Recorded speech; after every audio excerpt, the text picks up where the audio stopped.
പ്രിയമുള്ള മുത്തു മുഅ്മിനീങ്ങളെ, ഇന്നത്തെ ക്ലാസ്സിലൂടെ നമ്മൾ പഠിക്കുന്നത് വളരെ പ്രധാനപ്പെട്ട ഒരു വിഷയമാണ്. അഥവാ ബറക്കത്തുള്ള സ്ത്രീകളുടെ 10 അടയാളങ്ങളെ കുറിച്ചാണ്. ഈ 10 അടയാളങ്ങളിൽ ഒന്നെങ്കിലും ഒരാളുടെ ജീവിതത്തിൽ ഉണ്ടെങ്കിൽ അവൾ ബറക്കത്തുള്ള സ്ത്രീയാണ്. ഏതൊക്കെയാണ് ആ 10 അടയാളങ്ങൾ എന്ന് വിശദമായി നമുക്ക് പഠിക്കാം. അള്ളാഹു തൗഫീക്ക് നൽകട്ടെ. അസ്സലാമു അലൈക്കും വറഹ്മത്തുള്ളാഹി വബറകാതുഹു. അൽഹംദുലില്ലാഹി റബ്ബിൽ ആലമീൻ والعاقبة للمتقين الصلاة والسلام عليك يا رسول الله. ദാറുൽ മുബീൻ മജ്ലിസ് കാണുന്ന പ്രിയമുള്ള മുത്തു മുഅ്മിനീങ്ങളെ, നിങ്ങളെ എല്ലാവരെയും നമ്മളെ ക്ലാസ്സിലേക്ക് ഹൃദ്യമായി സ്വാഗതം ചെയ്യുകയാണ്. അള്ളാഹു നമ്മളെ മുറാദുകൾ ഹാസിലാക്കി തരട്ടെ, നമ്മളെ വിഷമങ്ങൾ അകറ്റിത്തരട്ടെ, ഈമാൻ നൽകി അനുഗ്രഹിക്കട്ടെ. ദുആ കൊണ്ട് വസിയ്യത്ത് ചെയ്തവരുടെ എല്ലാ ഹാജത്തുകളും എല്ലാ മുറാദുകളും അള്ളാഹു ഹാസിലാക്കി കൊടുക്കട്ടെ. എല്ലാവർക്കും റാഹത്തല്ലേ? ഇന്ന് എല്ലാവർക്കും സന്തോഷല്ലേ? എല്ലാവരും മനസ്സറിഞ്ഞുകൊണ്ട് ഒരു 3 അൽഹംദുലില്ലാ പറയൂ. അൽഹംദുലില്ലാഹ്, അൽഹംദുലില്ലാഹ്, അൽഹംദുലില്ലാഹ്. അള്ളാഹു കബൂൽ ചെയ്യട്ടെ, അള്ളാഹു കബൂൽ ചെയ്യട്ടെ. എന്തൊരു റാഹത്താണ് ഹംദ് പറയുമ്പോൾ. ആ ഹംദ് പറഞ്ഞവരൊക്കെ ഒന്ന് കമന്റിൽ എഴുതി വിടുക. ആരൊക്കെയാണ് ഹംദ് പറഞ്ഞത് എന്ന് ഉസ്താദിന് മനസ്സിലാക്കാനാണ്. അള്ളാഹു അനുഗ്രഹിക്കട്ടെ. ക്ലാസ് തുടങ്ങുന്നതിന് മുമ്പ് ഞാനൊരു ക്വസ്റ്റ്യൻ ചോദിക്കുകയാണ്. അറിയുന്ന ആളുകളൊക്കെ ഇപ്പോൾ തന്നെ കമന്റിൽ എഴുതി വിടുക. ക്ലാസിന്റെ അവസാനത്തേക്ക് കാത്തു നിൽക്കണ്ട, ഇപ്പോൾ തന്നെ എഴുതി വിടുക. അഥവാ നിസ്കാരത്തിന്റെ ഫറളുകൾ എത്രയാണ്? മദ്രസയിൽ 3-ാം ക്ലാസ് മുതൽ നമ്മൾ പഠിക്കുന്ന ഒരു വിഷയമാണ് നിസ്കാരത്തിന്റെ ഫർളുകൾ. ആ നിസ്കാരത്തിന്റെ ഫർളുകൾ എത്രയാണ്? അറിയുന്നവരൊക്കെ കമന്റിൽ എഴുതി വിടണമെന്ന് പ്രത്യേകം ഓർമ്മപ്പെടുത്തുന്നു. ഇന്നത്തെ ക്ലാസ്സിലൂടെ നാം പഠിക്കുന്നത് വളരെ പ്രധാനപ്പെട്ട ഒരു വിഷയമാണ്. അഥവാ ബറക്കത്തുള്ള സ്ത്രീകളുടെ 10 അടയാളങ്ങളെ കുറിച്ചാണ്. ഈ 10 അടയാളങ്ങൾ ഒരു സഹോദരിയിൽ ഉണ്ടെങ്കിൽ നമ്മൾക്ക് മനസ്സിലാക്കാം അവൾ ബറക്കത്തുള്ള സ്ത്രീയാണ് എന്നുള്ളത്. ഒന്നാമത്തെ അടയാളം മഹാന്മാര് പറയുന്നു, തൈസീറുൽ മഹരി, മഹർ കൂടിയതായ നിലക്ക് പറയാത്ത സഹോദരിമാരാണ്. അഥവാ വിവാഹ സമയത്ത് എനിക്ക് ഇത്ര മഹർ വേണമെന്ന് പറയാനുള്ള അധികാരം ആ പെണ്ണിനുണ്ട് എന്നുള്ളതാണ് ഇസ്ലാമിന്റെ നിയമം. സാധാരണ നമ്മുടെ നാട്ടിൽ നടക്കാറ് എങ്ങനെയാണ്? വിവാഹം കഴിഞ്ഞിട്ട് മഹറൊക്കെ കെട്ടിക്കൊടുക്കുമ്പോഴാണ് ഈ പെണ്ണറിയുന്നത് എന്റെ മഹർ സ്വർണ്ണാഭരണാണ്, എനിക്ക് മഹർ 10 പവനാണ്, എനിക്ക് മഹർ 1 പവനാണ് എന്നൊക്കെ അറിയുന്നത് വിവാഹം കഴിഞ്ഞതിന് ശേഷമാണ്. ശരിക്കും ഇസ്ലാമിന്റെ നിയമം മഹർ പറയാനുള്ള അധികാരം പെണ്ണിനുണ്ട്. പെണ്ണ് പറയാണ് എനിക്കൊരു 10 പവൻ മഹർ വേണമെന്ന് പറഞ്ഞാൽ അത് പുരുഷൻ കൊടുത്തോളണം. എനിക്കൊരു 5 പവൻ മഹർ വേണമെന്ന് പറഞ്ഞാൽ അത് പുരുഷൻ കൊടുത്തോളണം. അല്ലാതെ മഹർ പറയാനുള്ള അധികാരം പെണ്ണിന്റെ ഉപ്പാക്കില്ല, അതല്ലെങ്കിൽ നാട്ടിലെ കാരണവന്മാർക്കില്ല, പള്ളിയിലെ ഉസ്താദിനില്ല, അതുപോലെ തന്നെ നിശ്ചയത്തിന് വിവാഹം തീരുമാനിക്കാൻ ഒരുമിച്ച് കൂടിയ ആളുകൾക്കൊന്നുമില്ല. മഹർ പറയാനുള്ള അധികാരം ഈ പെണ്ണിനാണ് എന്നാണ് ഇസ്ലാമിന്റെ നിയമം. സാധാരണ നമ്മുടെ നാട്ടില് അതിനെതിരാണ് നടക്കാറുള്ളത് എന്ന് പ്രത്യേകം ഓർമ്മപ്പെടുത്തുകയാണ്. അങ്ങനെയല്ല വേണ്ടത്. പെണ്ണിനോട് ചോദിക്കണം എത്രയാണ് മഹർ വേണ്ടത് എന്നുള്ളത്.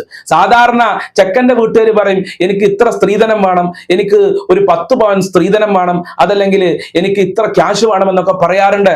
അങ്ങനെ ചോദിക്കുന്നവരോട് ഒരു 100 പവൻ സ്വർണം മഹറായി ചോദിക്കണമെന്നാണ് എനിക്ക് പറയാനുള്ളത്.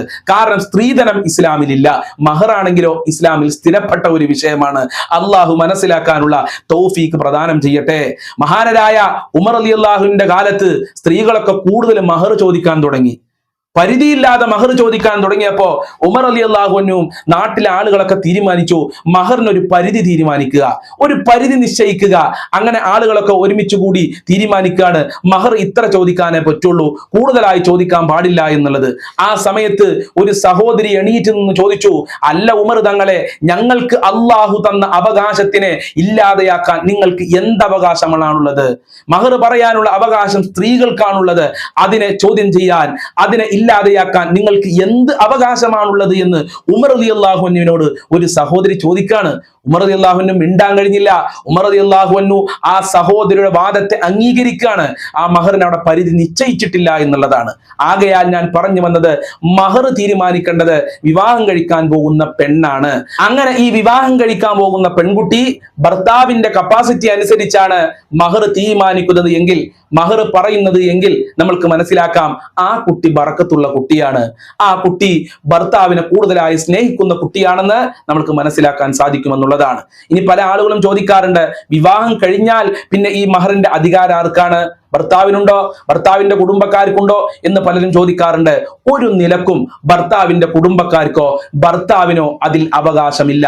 അത് അവരുടെ സ്വത്താണ്, അത് അവരുടെ അധികാരമാണ്. ഇനി അവരുടെ അധികാരത്തിൽ നിന്ന് അതിൽ നിന്ന് വല്ലതും നമ്മൾക്ക് തന്നാൽ അത് നമ്മൾക്ക് ചെലവഴിക്കാമെന്നല്ലാതെ അവരുടെ സമ്മതമല്ലാതെ അവരുടെ ഭീഷണിപ്പെടുത്തിക്കൊണ്ട് മഹർ ഒരിക്കലും ഭർത്താവിനോ ഭർത്താവിന്റെ കുടുംബക്കാർക്കോ ഒരു നിലക്കും കൈകാര്യം ചെയ്യാൻ പാടില്ല. ഇത് ഇസ്ലാമിന്റെ നിയമമാണ് എന്ന് പ്രത്യേകം അടിവരയിട്ടുകൊണ്ട് ഞാൻ ഓർമ്മപ്പെടുത്തുകയാണ്. എന്റെ പ്രിയമുള്ള മുത്തുമുഅ്മിനീങ്ങളെ, ബറക്കത്തുള്ള സ്ത്രീയുടെ രണ്ടാമത്തെ അടയാളം മഹാന്മാര് പഠിപ്പിക്കുന്നുണ്ട്. തൈസീറുൽ ഖിത്ബത്തി, വിവാഹപ്രായം എത്തിക്കഴിഞ്ഞാൽ പെട്ടെന്ന് വിവാഹം നടക്കും. അവിടെ ഒരു തടസ്സങ്ങളോ ഒരു പൈശാചികമായ ബുദ്ധിമുട്ടുകളോ മറ്റുള്ള ഉപദ്രവങ്ങളോ ഒന്നും ഉണ്ടാവില്ല. വിവാഹത്തിന് പ്രായമായി കഴിഞ്ഞാൽ ആലോചിക്കാൻ തുടങ്ങുമ്പോൾ തന്നെ ഈ കുട്ടിയുടെ വിവാഹം ശരിയാകുമെന്നുള്ളതാണ് ബറക്കത്തിന്റെ രണ്ടാമത്തെ അടയാളം. മൂന്നാമത്തെ അടയാളം മഹാന്മാര് പറയുന്നു ഹുസ്നുൽ ഖുൽഖി, സൽ സ്വഭാവമാണ്. അള്ളാഹുവിന്റെ റസൂലിനോട് ഒരു സഹാബി വന്ന് ചോദിക്കുന്നു, നബിയെ, ഞാൻ എൻ്റെ ജീവിതത്തിൽ ഏറ്റവും കൂടുതൽ ചെയ്യേണ്ടത് എന്താണ്, ഏറ്റവും നല്ല സൽക്രമം ഏതാണെന്ന് മുത്തുനബിയോട് ചോദിച്ചപ്പോ അള്ളാഹു റസൂൽ പറഞ്ഞു, ഹുസ്നുൽ ഖുൽഖി, സൽ സ്വഭാവമാണ്. സൽ സ്വഭാവമാണ്. വിവാഹം കഴിഞ്ഞുകൊണ്ട് ഒരു വീട്ടിലേക്ക് കയറി വരുന്ന പെൺകുട്ടിക്ക് ആ വീട്ടിലുള്ളവരോട് സ്നേഹത്തോടെ പെരുമാറാൻ കഴിയണം, വിനയത്തോടെ പെരുമാറാൻ കഴിയണം. ഇന്ന് പല വീടുകളിലും അതിനെതിരാണ് നടക്കുന്നത്. ആൺകുട്ടികളുടെ വിവാഹം കഴിഞ്ഞു കഴിഞ്ഞാൽ പിന്നെ ആ വീട്ടിലെ സന്തോഷം നഷ്ടപ്പെടുന്നു, സമാധാനം നഷ്ടപ്പെടുന്നു, എല്ലാം നഷ്ടപ്പെടുന്ന ഒരു അന്തരീക്ഷം കാണാറുണ്ട്. അതിൽ നിന്ന് നമ്മൾ മാറണം. നമ്മളൊരു വീട്ടിലേക്ക് കടന്നു വന്നാൽ ആ വീട്ടിലുള്ള എല്ലാവരെയും ഐക്യത്തോടുകൂടെ കൊണ്ടുപോകാൻ കഴിയണമെന്നുള്ളതാണ്. ചിലപ്പോൾ ആ വീട്ടിലെ പ്രശ്നങ്ങളും പ്രയാസങ്ങളൊക്കെ ഉണ്ടാവും. അതൊക്കെ തരണം ചെയ്തുകൊണ്ട് എല്ലാവരെയും ഒരുമിച്ച് കൂട്ടി കൊണ്ടുപോകാൻ കഴിയുക എന്നുള്ളത് ബറക്കത്തുള്ള പെൺകുട്ടികളുടെ അടയാളമാണ്, ബറക്കത്തുള്ള ഉമ്മമാരുടെ അടയാളമാണ്. അഥവാ ഹുസ്നുൽ ഖുൽഖിൽ, സൽ സ്വഭാവം. വിവാഹം കഴിഞ്ഞ് വന്ന ഭർത്താവിന്റെ വീട്ടിലേക്ക് വന്ന അവരോടൊക്കെ നല്ല നിലക്ക് പെരുമാറുക, സ്നേഹത്തോടെ പെരുമാറുക. ഭർത്താവിനോടായാലും ഭർത്താവിന്റെ ഉമ്മയോടാണെങ്കിലും ഭർത്താവിന്റെ മറ്റുള്ള കുടുംബക്കാരോടാണെങ്കിലും ഒക്കെ നമ്മൾ കാരണം അവിടെ ഒരു പ്രശ്നം ഉണ്ടാവരുത്, നമ്മൾ കാരണം ആ കുടുംബം ശിഥിലമാകരുത് എന്ന് ചിന്തിക്കുന്ന കുട്ടിയാണ് ബറക്കത്തുള്ള കുട്ടി എന്ന്. അതല്ലാതെ മകനെ ഉമ്മയിൽ നിന്ന് പിരിക്കുക, ഉപ്പയിൽ നിന്ന് പിരിക്കുന്നു, വേർപിരിക്കുന്നു, കുടുംബക്കാരിൽ നിന്ന് പിരിക്കുന്നു, അങ്ങനെ ഒരു സ്വഭാവം നമ്മൾക്ക് ഉണ്ടാകാൻ പാടില്ല. അള്ളാഹു മനസ്സിലാക്കാനുള്ള തൗഫീക്ക് നൽകട്ടെ. അതുപോലെ ബറക്കത്തുള്ള സ്ത്രീകളുടെ നാലാമത്തെ അടയാളം ഖില്ലത്തുൽ മഊനത്താണ്. ഇസ്രാഫ് കാണിക്കൂല, അമിതത്വം കാണിക്കൂല എന്നുള്ളതാണ്. ഖില്ലത്തുൽ മഊനത്ത്, കുറഞ്ഞതായ നിലക്ക് ചെലവഴിക്കുന്നവളായിരിക്കും ബറക്കത്തുള്ള സ്ത്രീകള്. ഭർത്താവിന്റെ സാമ്പത്തിക നില അനുസരിച്ചു കൊണ്ടായിരിക്കും ഭക്ഷണം കഴിക്കുക, ആ നില അനുസരിച്ചു കൊണ്ടായിരിക്കാം അവള് വസ്ത്രം വാങ്ങുക, മറ്റുള്ള എല്ലാ കാര്യങ്ങളും അങ്ങനെ തന്നെയാണ്. ഭർത്താവ് ബാങ്കിലേക്ക് അയച്ചു തരുന്ന ക്യാഷ് മുഴുവനും ചെലവഴിക്കണമെന്നുള്ള ഒരു നിയമം എവിടെയുമില്ല. ഭർത്താവിന് നാട്ടിലേക്ക് വന്നാൽ ചെലവഴിക്കാനുള്ള ക്യാഷ് മാറ്റിവെക്കാനുള്ള ഒരു മനസ്സ് ബറക്കത്തുള്ള സ്ത്രീകൾക്ക് ഉണ്ടായിരിക്കും. അതല്ലാതെ കിട്ടുന്ന ക്യാഷ് മുഴുവനും ഷോപ്പിങ്ങിന് പോയി അടിച്ചു പൊളിച്ചു കഴിക്കുന്ന ഒരു സ്വഭാവം ബറക്കത്തുള്ള സ്ത്രീകൾക്ക് ഉണ്ടാകാൻ പാടില്ല. അങ്ങനത്തെ ഒരു സ്വഭാവം നമ്മൾക്കുണ്ടെങ്കിൽ ആ സ്വഭാവം നമ്മൾ മാറ്റിയെടുക്കണം. നമ്മൾ കഴിവിന്റെ പരിധി അനുസരിച്ചുകൊണ്ട് സമ്പത്ത് ചെലവഴിക്കാൻ പറ്റൂ. അതിന്റെ അർത്ഥം പാവപ്പെട്ടവരെ സഹായിക്കാൻ പാടില്ല, വീട്ടിലേക്ക് ഏതെങ്കിലും ഒരു പാവപ്പെട്ടവർ വന്നാൽ അവർക്ക് സ്വതക്ക കൊടുക്കാൻ പാടില്ല എന്നുള്ളതല്ല. ഇസ്രാഫ് കാണിക്കാൻ പാടില്ല. ഭക്ഷണം കഴിക്കുന്ന വിഷയത്തിലാണെങ്കിലും വസ്ത്രം വാങ്ങുന്ന വിഷയത്തിലാണെങ്കിലും വാഹനം വാങ്ങുന്ന വിഷയത്തിലാണെങ്കിലും വീട് വെക്കുന്ന വിഷയത്തിലാണെങ്കിലും ഇത് വീട്ടിലുള്ള സഹോദരിമാര് പ്രത്യേകം ശ്രദ്ധിക്കുക. അങ്ങനെ ശ്രദ്ധിക്കുന്നുണ്ടെങ്കിൽ നമുക്ക് മനസ്സിലാക്കാം നമ്മൾ കെട്ടിക്കൊടുന്ന വിവാഹം കഴിച്ച ആ ഉമ്മ, ആ സഹോദരി, ആ പെൺകുട്ടി ബറക്കത്തുള്ളവളാണ് എന്നുള്ളത്. ഈ രൂപത്തിൽ നമ്മളുടെ ഭാര്യമാരെ അള്ളാഹു ആക്കി തരട്ടെ. അതുപോലെ അഞ്ചാമത്തെ അടയാളം മഹാന്മാര് പറയുന്നു സുർഅത്തുൽ ഇൻജാബ്, പെട്ടെന്ന് പ്രസവിക്കും. വിവാഹം കഴിഞ്ഞു കഴിഞ്ഞാൽ പെട്ടെന്ന് പ്രസവം നടക്കുകയും ഗർഭധാരണം നടക്കുകയും കുട്ടി ഉണ്ടാവുകയും ചെയ്യും. ഇത് ബറക്കത്തുള്ള സ്ത്രീകളുടെ അടയാളമാണ്. ആറാമത്തത്, ആദ്യത്തേത് പെൺകുട്ടിയാകുക എന്നുള്ളതാണ്. പല ആളുകളും ദുആ ചെയ്യാറെന്താണ്, അല്ലാഹുവേ ആൺകുട്ടിയെ തരണേ അല്ല, ആൺകുട്ടിയെ തരണേ അല്ല. അങ്ങനെയല്ല, അള്ളാഹുവിനോട് മക്കളെ ചോദിക്കുക വേണ്ടത്, സ്വാലിഹീങ്ങളായ മക്കളെ. പെൺകുട്ടിയെ തന്നെ വേണം അല്ലെങ്കിൽ ആൺകുട്ടിയെ തന്നെ വേണമെന്ന് നമ്മൾ ചോദിക്കേണ്ടതില്ല. അള്ളാഹു എന്താണോ തരുന്നത് അത് വളരെ സ്നേഹത്തോടെ സന്തോഷത്തോടുകൂടെ സ്വീകരിക്കുക എന്നുള്ളതാണ്. അപ്പൊ സ്വാലിഹീങ്ങളായ മക്കൾക്ക് വേണ്ടി അള്ളാഹുവിനോട് ദുആ ചെയ്യുക.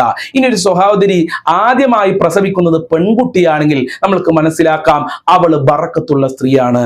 നബി സല്ലല്ലാഹു അലൈഹി വസല്ലമ തങ്ങളുടെ അവസ്ഥ നമുക്കറിയില്ലേ. റസൂലുള്ളാഹിക്ക് 2 ആൺകുട്ടികൾ ഉണ്ടായിരുന്നു. ആ 2 ആൺകുട്ടികളും ചെറുപ്പത്തിൽ മരണപ്പെട്ടു പോയിട്ടുണ്ട്. പിന്നെ റസൂലുള്ളാഹിക്ക് പെൺകുട്ടികളായിരുന്നു. ഫാത്തിമ ബീവി അടക്കമുള്ള, സൈനബ ബീവി അടക്കമുള്ള പെൺകുട്ടികളായിരുന്നു. അപ്പൊ പെൺകുട്ടികൾ വീടിന്റെ കാവലാളാണ്, വീടിന്റെ ഐശ്വര്യമാണ്, ബറക്കത്താണെന്ന് മുഹമ്മദുർ റസൂലുള്ളാഹി സ്വല്ലല്ലാഹു സല്ലല്ലാഹു അലൈഹി വസല്ലമ തങ്ങൾ നമ്മളെ പഠിപ്പിച്ചിട്ടുണ്ട്. ഇനി മുഴുവനും പെൺകുട്ടികളാണെങ്കിൽ അതിൽ നമ്മൾ വിഷമിക്കേണ്ടതില്ല. അപ്പൊ നമ്മൾ ആലോചിക്കേണ്ടത് ആരെയാണ്? സയ്യിദുനാ വ ഹബീബുനാ മുഹമ്മദുർ റസൂലുള്ളാഹി സല്ലല്ലാഹു അലൈഹി വസല്ലമ തങ്ങളെയാണ്. അപ്പൊ ആൺകുട്ടിയെ തന്നാലും പെൺകുട്ടിയെ തന്നാലും നമ്മൾ ദുആ ചെയ്യേണ്ടത് മക്കളെ കൊണ്ട് ഞങ്ങൾക്ക് ഒരു പ്രയാസവും വരുത്തല്ല അല്ലാ, മക്കളെ സ്വാലിഹീങ്ങളാക്കണേ അല്ലാ, ദുനിയാവിലും ആഖിറത്തിലും ഉപകാരപ്പെടുന്ന മക്കളാക്കണേ എന്ന് നമ്മൾ ദുആ ചെയ്താൽ മതി. പെൺകുട്ടികളാണെങ്കിലും ആ മക്കളെ കൊണ്ട് നമുക്ക് ഉപകാരം ഉണ്ടാകും, ആൺകുട്ടികളാണെങ്കിലും ആ മക്കളെ കൊണ്ട് നമുക്ക് ഉപകാരം ഉണ്ടാകും. ഏതായാലും ആദ്യം പ്രസവിക്കുന്നത് പെൺകുട്ടിയാണെങ്കിൽ അത് ബറക്കത്തുള്ള സ്ത്രീകളുടെ അടയാളമായി മഹാന്മാര് രേഖപ്പെടുത്തിയിട്ടുണ്ട്. ഏഴാമത്തെ അടയാളം അൽ ഹയാഉ, ലജ്ജയാണ്. ലജ്ജ എന്ന് പറയുന്നത് അൽ ഹയാഉ ശുഅബത്തും മിനൽ ഈമാൻ, ഈമാനിന്റെ ശാഖയായി മഹാനായ നബി സല്ലല്ലാഹു അലൈഹി വസല്ലമ തങ്ങൾ നമ്മളെ പഠിപ്പിച്ചിട്ടുണ്ട്. അള്ളാഹുവിന്റെ വിഷയത്തിൽ ലജ്ജ വേണം, ആണുങ്ങളായാലും അതുപോലെ തന്നെ സ്ത്രീകളായാലും. അള്ളാഹു കാണുന്നുണ്ട്, നാം അള്ളാഹുവിനെ കാണുന്നില്ലെങ്കിലും അള്ളാഹു നമ്മെ കാണുന്നുണ്ട്. നാം നിസ്കാരം ഖളാ ആക്കിയാൽ അതെന്റെ റബ്ബ് കാണുന്നുണ്ട്. ഞാൻ ഔറത്ത് വെളിവാക്കി പുറത്ത് നടന്നു കഴിഞ്ഞാൽ അന്യ പുരുഷന്മാര് കാണുന്ന രൂപത്തിൽ ഞാൻ എന്റെ മുടി മറക്കാതെ നടന്നാൽ, എന്റെ ശരീരം മറക്കാതെ നടന്നാൽ എന്റെ റബ്ബ് കാണുന്നുണ്ട് എന്നുള്ള ഒരു ലജ്ജ ബറക്കത്തുള്ള സ്ത്രീകളിൽ ഉണ്ടാകും. അങ്ങനത്തെ സ്ത്രീകള് തോന്നിവാസം ചെയ്യുകയില്ല, ഹറാമായ പ്രവർത്തനങ്ങൾ ചെയ്യുകയില്ല. അതുപോലെ തന്നെ സംസാരത്തിലുള്ള ലജ്ജ, സംസാരിക്കുന്ന സമയത്ത് ഞാൻ എന്താണ് പറയുന്നത്, എന്ത് പറയണം എന്ത് പറയണ്ട എന്ന് ആലോചിച്ചു കൊണ്ടായിരിക്കും അവർ പറയുക. അതുപോലെ തന്നെ അവരുടെ പെരുമാറ്റവും അങ്ങനെ തന്നെയായിരിക്കും, ലജ്ജയില്ലാതെ ഒന്നും ചെയ്യുകയില്ല. ഇത് ബറക്കത്തുള്ള സ്ത്രീകളുടെ അടയാളമാണ്. എട്ടാമത്തെ അടയാളം താഅത്തു സൗജത്തി, ഭർത്താവിന് വഴിപ്പെടുക, ഭർത്താവ് പറയുന്ന കാര്യങ്ങളൊക്കെ അനുസരിക്കുക. അതിന്റെ അർത്ഥം ഭർത്താവ് ഇസ്ലാമിനെതിരെ പറഞ്ഞാൽ അത് അനുസരിക്കണമെന്നല്ല. നിസ്കരിക്കണ്ട എന്ന് പറഞ്ഞാൽ നിസ്കരിക്കണം നമ്മൾ, ഭർത്താവ് നോമ്പൊൽക്കണ്ട പറഞ്ഞാൽ നമ്മൾ നോമ്പൊൽക്കണം. ഭർത്താവ് ഹറാമായ കാര്യങ്ങൾ കൽപ്പിച്ചാൽ അത് നമ്മൾ ചെയ്യേണ്ടതില്ല. അത് അങ്ങനെ ഒരു കൽപ്പന ഇസ്ലാമിലും നമ്മൾക്കില്ല. ഭർത്താവ് ഇസ്ലാം അംഗീകരിച്ച, ഇസ്ലാമിന്റെ ശരീഅത്തിനോട് യോജിച്ച എന്ത് കാര്യം നമ്മളോട് പറഞ്ഞാലും അത് അനുസരിക്കണം എന്നുള്ളതാണ് ഇസ്ലാമിന്റെ നിയമം. അതുപോലെ ഒമ്പതാമത്തെ അടയാളം ഹിഫ്ദുൽ അസ്റാർ, രഹസ്യങ്ങൾ സൂക്ഷിക്കാനുള്ള കഴിവുണ്ടാവും. ഭർത്താവിന്റെ വീട്ടിൽ എന്ത് നടന്നാലും അത് കൂട്ടുകാരത്തിയോട് പോയി പറയാ, അയൽവാസികളോട് ഷെയർ ചെയ്യുക. എന്താണ് അതിന്റെ ആവശ്യം? അമ്മായിമാരുടെ കുറ്റം പോയി പറയാ, അമോശന്റെ കുറ്റം പോയി പറയാ, ഭർത്താവിന്റെ ജ്യേഷ്ഠനിയന്മാരെ കുറ്റം പോയി പറയാ, അനിയത്തി ജ്യേഷ്ഠത്തിമാരെ കുറ്റം പോയി പറയാ അയൽവാസികളോടെ, അതല്ലെങ്കിൽ മറ്റുള്ള കുടുംബക്കാരോട്. അങ്ങനെ പറയാൻ പാടില്ല, അത് ബറക്കത്തില്ലാത്തവരുടെ അടയാളാണ്. അതുപോലെ തന്നെ ഭർത്താവിന്റെ കുറ്റങ്ങളൊക്കെ അയൽവാസികളോടും കൂട്ടുകാരോടൊക്കെ പോയി പറയാ. അങ്ങനെ ഒരിക്കലും ബറക്കത്തുള്ള സ്ത്രീകൾ ചെയ്യുകയില്ല. നമ്മൾ അങ്ങനെ ചെയ്യുന്നുണ്ടെങ്കിൽ നമ്മൾ സ്വയം മനസ്സിലാക്കുക, ഞാനൊരു ബറക്കത്തില്ലാത്ത സ്ത്രീയാണ് എന്നുള്ളത്. അതുകൊണ്ട് ആ സ്വഭാവം നമ്മൾ മാറ്റിയെടുക്കണം. അള്ളാഹു നമ്മയൊക്കെ സ്വാലിഹീങ്ങളാക്കട്ടെ. നമ്മൾ ഈ ദുനിയാവിൽ രക്ഷപ്പെടാനല്ല ജീവിക്കുന്നത്, പരലോകത്ത് രക്ഷപ്പെടണം, റബ്ബിന്റെ മുമ്പിൽ രക്ഷപ്പെടണം. അവിടെ നമ്മൾക്ക് സന്തോഷത്തോടുകൂടെ റാഹത്തോടെ ജീവിക്കണം. അതിനെന്ത് വേണം? ദുനിയാവിൽ നമ്മൾ കഷ്ടപ്പെടണം. ചിലപ്പോൾ പ്രശ്നങ്ങൾ ഉണ്ടാകും, വിവാഹം കഴിച്ച വീട്ടിൽ ദുഃഖങ്ങൾ ഉണ്ടാകും, സങ്കടങ്ങൾ ഉണ്ടാകും, ചില കാര്യങ്ങളൊക്കെ നമ്മൾ വിട്ടുവീഴ്ച ചെയ്യേണ്ടി വരും. അള്ളാഹു വിട്ടുവീഴ്ച ചെയ്യാനുള്ള മനസ്സ് നൽകി അനുഗ്രഹിക്കട്ടെ. അള്ളാഹു നമ്മുടെ ദാമ്പത്യ ജീവിതത്തിൽ ഖൈറും ബറക്കത്തും സന്തോഷവും നൽകട്ടെ. അതുപോലെ ബറക്കത്തുള്ള സ്ത്രീകളുടെ പത്താമത്തെ അടയാളം ആരാധനയിൽ വല്ലാത്ത താല്പര്യമുണ്ടാകും. എപ്പോഴും ഖുർആനോതും, ദിക്ർ ചൊല്ലും, ഒരു നോമ്പും ഖളാ ആക്കൂല, ഒരു നിസ്കാരം ഒഴിവാക്കൂല, എല്ലാ ദിവസവും ഖുർആനോതും. ഇബാദത്ത് ചെയ്യുക എന്ന് പറഞ്ഞാൽ അതൊരു ലഹരി പോലെയായിരിക്കും ബറക്കത്തുള്ള സ്ത്രീകൾക്ക്. ഈ 10 സ്വഭാവമുള്ള സ്ത്രീകളായി നമ്മൾ എല്ലാവരെയും അള്ളാഹു മാറ്റട്ടെ. അള്ളാഹു തൗഫീക്ക് നൽകട്ടെ.